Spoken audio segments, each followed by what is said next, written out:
үйлдвэрлэлийг дэмжих төвийг шинээр байгуулан үйлдвэрлэлийг дэмжих жилийн хүрээнд 9.8 тэрбум төгрөгийн зээлийг үйлдвэрлэл эрхлэгч 206 аж ахуй нэгж эргэн долгожээ. Энэ бол загас барьж бэлэгдэж байгаа хэрэг биш. Харин загас барих аргыг нь зааж өгч байгаа нэг хэлбэр гэж ойлгож болно. Улаанбаатар хотод шинээр 49 үйлдвэр байгуулагдсанаар 2000 гаруй ажлын байр нэмэгдсэн байна. Хотын тогтчлт гэдэг хөгжил цэцэглэлт хүн ардынх нь аж төрөх ёсны нэгэн том соёл байх ёстой. Энэ ч үүднээс өнгөрөх онд хот тогтчлтын ажилд багагүй хөрөнгө хүч зарсан. Зах зугаас нь дурдвал үндэсний цэцэрлэгт хүрээлэн байгуулах ажлыг эхлүүлж 55.5 га талбайд 270 мянган ширхэг мод бутсууг суулгалаа. Энэхүү цэцэрлэгт хүрээлэн нь нийслэлийн хэмжээний хамгийн том цэцэрлэгт хүрээлэнд зүй ёсоор тооцогдож байгаа юм. Өглөө өдөрч салхилах газар байхгүй гэж гомдолдог ахмадууд болоод эцэг эхчүүдийн хувьд энэ жилийн хамгийн том бэлэг нь энэ байлаа. Энэ цэцэрлэгт хүрээлэнгийн бүтээн байгуулалтанд нийт Улаанбаатарчууд та бидний сэтгэл зүтгэл хамтын хүчин чармаалтын үр дүнд бий болох ёстой. Зуны налгар орой хүүхдээ хөтлөн яваа эцэг эх, найз нөхдөөрөө зугаалах залуус, сүйдрөвчин салхилах ахмадууд нийслэлийн өнгө төрхийн нэгэн илэрхийлэл болох учиртай. Мөн энэхүү цэцэрлэгт хүрээлэнтэй зэрэгцээд энэ бишийн хөшөө цогцлборыг 3-4 дугаар хорооллын эхэнд байгуулан Баянгол дүүргийн нутаг дэвсгэр 58 га газарт мөрөөдлийн цэцэрлэгт хүрээлэн Төмөр замын дээд сургуулийн урт талбайд хөгжмийн аяар солонгорон ориглох усан ориглуур Баянгол дүүргийн 20 дугаар хорооны нутаг дэвсгэр Москва хорооллын оролцоо усан ориглуур үхий бичил цэцэрлэгт хүрээлэн байгууллаа. Үүнээс гадна эрүүл орчин бүрдүүлэхэд тулгардаг хамгийн том асуудлын нэг болох хогийн цэгийг нэг мөр болгон шийдвэрлэх чиглэлээр Нарангийн Ингрийн хогийн цэгийг ашиглалтанд хүлээлгэн өгч улсын төсвөөс 300 гаруй сая төгрөг зарцуулан улаан жуулуудын хогийн цэгийг ландпил технологийн аргаар дарж хөрсчүүллээ. Үүнээс гадна төрийн захиргааны ажлыг хөнгөвчлөх, иргэдэд төрийн үйлчилгээг хурдан шуурхай хүргэх, мэдээллийг нэг дороос авах боломжийг бүрдүүлэх зорилгоор олон ажил хийснээс бид нийслэлийн нутгийн захиргааны байгууллага үйл ажиллагаанд цахим хөтөлбөрийг нэвтрүүлж, мэдээлэл солилцох болоод хүлээн авах үйл явц хэд дахин нээлттэй бас хүртээмжтэй болсныг онцолж байна. Мөн Чингэлтэй сонгонд хайрхан хаан улдүрэгт нэг цонхны үйлчилгээг нэвтрүүлснийг дурдахгүй өнгөрч болохгүй. Ингэснээр иргэдийн хувьд төрийн үйлчилгээг хурдан шуурхай мэдээллийг нэг дороос авах боломж бүрдэж байгаа гэдгийг нийслэлчүүд та бүгд өөрсдөө батлан хэлнэ үзье. Түүнчлэн Улаанбаатар хотын азлагдсан 3 дүүрэг болох Налайх, Багнуур, Баганга дүүргүүдэд эрүүл мэндийн нэгдлийн тоног төхөөрөмжийг сайжруулах, төрөх тасгийн барилгын хэсэгчилсэн их засвар, сан техник шугам сүлжээ, сургууль цэцэрлэгийн тогтцол зэрэг боловсрал, эрүүл мэндийн чиглэлээр хэд хэдэн дөрвтэй ажил хийгдсэнийг энд бас дурдахад илүү зүшээ. Энэ мэтчлэн бид дүүрэг хороо бүрт хийгдсэн ажлыг салбар чиглэлээр нь нэрлээд байж болно. Гэхдээ энэ удаа томоохон гэж хэлж болох ажлыг төвөрлөн та бүхэн танилцууллаа. Дүүрэг бүрт 2009 онд бүтээн байгуулалт, өөрчлөлт шинжилтийн их ажил өрнөсөн бөгөөд үүнд иргэдчдэр нийслэлийн төр захиргааны байгууллагын хамт олон өөрсдөөчдэр сэтгэл хангалуун байгаа. Ирэх он жилүүдэд энэ эрчээ алдалгүй улам бүр хичээл зүтгэл гарган ажиллахаар зорж байна.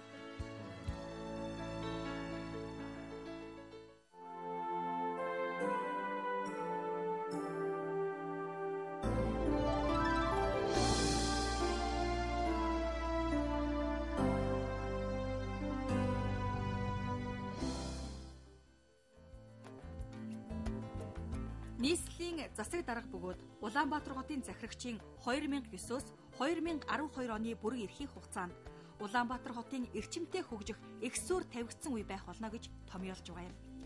Улаанбаатар хот бие даан хөгжих эрхцэн статустай, өөрийгөө тэтгэх эдийн засагтай, сайн засаглалтай болж санхүүгийн чадамжаа бэхжүүлэх нь ойрын жилүүдийн зорилт байх болно.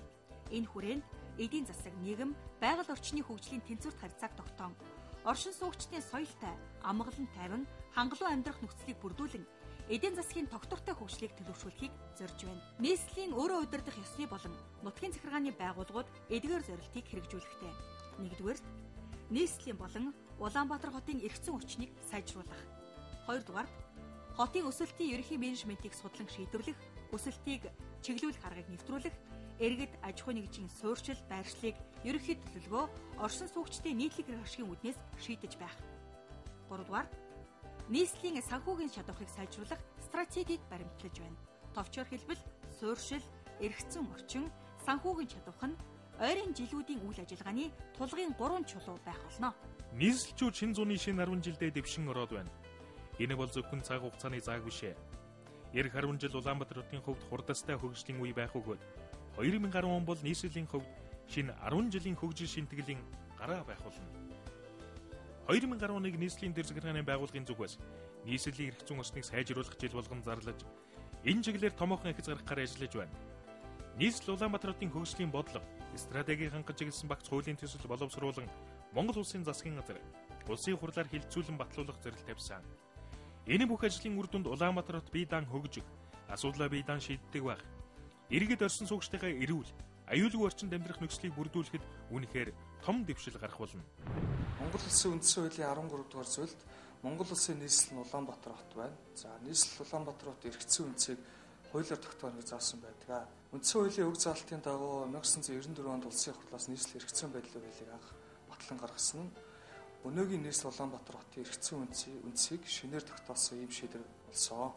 94 онд нийслэл эрхцэн байдлын хуулийг анх батлан гаргахад нийслэл Улаанбаатар хот 500 мянган орчим хүн амтай байсан бол за хууль батлагснаас хойш 16 жилийн хугацаанд буюу 2010 оны 1-р улирлын байдлаар нийслэл Улаанбаатар хотын хүн амын тоо 1,100,000 мянгад хүрч төвлөрсөн. За хүн амын тоо өсөхийн хэрээр нийгэмд одоо сөрөг өсөгдлүүд одоо нэлээд ихсдэг. Тухайлбал Улаанбаатар хотын утааны асуудал, замын төгжрөлийн асуудал, за хот байгаль төлөвлөлт, дэд үтсийн асуудал, за түүнчлэн хов аягдал, хотын одоо өнгө үзэмжийн асуудал бол одоо орцоор тавигдж эхэлсэн. За нийслэл эрхцэн байдлын хуулийн одоогийн одоо зүйл заалтанд бол нийслэл эдийн засгийн хувьд бие даасан байна. Нийслэл одоо албан татвартай байна. Татврын хуулиар тогтооно гэж одоо хуульчилсан байдаг. Гэвч одоо эдгээр хоёр заалт бол хэрэгжлэхгүй өнөөдрийг хүрсэн. Эдгээр асуудлыг шийдвэрлэснээр нийслэл Улаанбаатар хотод тулгараад буй дээрх одоо хүндрэл бэрхшээлүүд бол одоо арилна гэж үзэж байгаа. За эрхцэн байдлын хуулийг бол одоо энэ хаврын одоо улсын хурлын чуулганаар оруулж одоо батлуулах одоо ийм зорилготой ажиллаж байна. Батлагдана гэсэн одоо найдар байгаа. Энэ онд Утаагүй Улаанбаатар хөтөлбөрийг боловсруулан 2 үе шатаагаар хэрэгжүүлэх эхлэхийн зэрэгцээ шинэ Улаанбаатар ногоон нийслэл хөтөлбөрийг мөн хэрэгжүүлэхийг зорж байна. Эдгээр хөтөлбөрүүд мэдээж өргөн хүрээтэй олон салбарыг хамарсан, цаг хугацаа, хөрөнгө хүч шаардсан, зохион байгуулалт, бодлого үйл ажиллагааны үр дүнд шийдэгдэх боловч нийслэлийн хүн амын эрүүл аж төрөх, тав тухтай амьдрах орчинг бүрдүүлэхэд дорвитой өөрчлөлт гаргах зайлшгүй шаардлагаас урган гарсан юм. Зөвхөн Утаагүй Улаанбаатар хөтөлбөрийг хэрэгжүүлэхэд 18 их 80 төгрөгийн санхүүжилт шаардлагатай байгаа гэсэн урдчилсан тооцоо гарсан байна. Улаанбаатар хотын хөгжлийн асуудал улсын хурл засгийн газрын түвшинд тавигдж байгаа нь Улаанбаатар хотыг Утаагүй болгох, гэр хорооллыг барилгажуулах ажлын хэсгүүдийг Монгол улсын ерөнхий сайд өөрийн биеэр ахлаж байгаагаар илэрхийлэгдэж байна. Гэр хорооллыг барилгажуулах чиглэлээр нийслэлийн барилга хот байгуулалт төлөвлөлтийн газраас хэд хэдэн хэсэгчилсэн болон ерөнхий төлөвлөгөөнүүдийг хийгээд байна. Тухайлбал радио телевизийн хэрэглэх газрын орчмын хороолол, Дэнжи мянга 7-дугаар хороолол, 14-дугаар хороолол, Баянголын амны орон сууцны хороолол зэрэг орон сууцны хорооллуудын талаар та бүхэндээ товчхон танилцуулъя. Радио телевизийн хэрэглэх газрын орчмын орон сууцны хороолол нийт 4200 айлын орон сууц баригдаж 17700 хүн амьдрах төлөвлөгөөтэй. Дэнжи мянга орон сууцны хороолол нь Чингэлтэй дүүргийн 8, 9,